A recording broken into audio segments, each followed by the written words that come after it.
خاموشی آپ کے ذہنی تناؤ، سٹریس کو کم کر کے آپ کو باشعور انسان بننے میں مدد دیتی ہے۔ خاموشی آپ کو ایک کامیاب انسان بننے میں بھی مدد دیتی ہے۔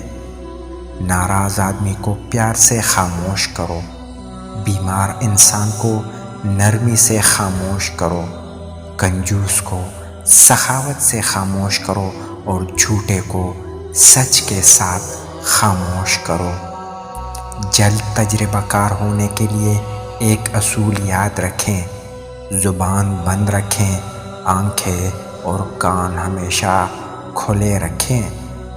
جو اللہ اور قیامت کے دن پر ایمان رکھتا ہے، اسے چاہیے کہ اچھی بات منہ سے نکالے یا خاموش رہے،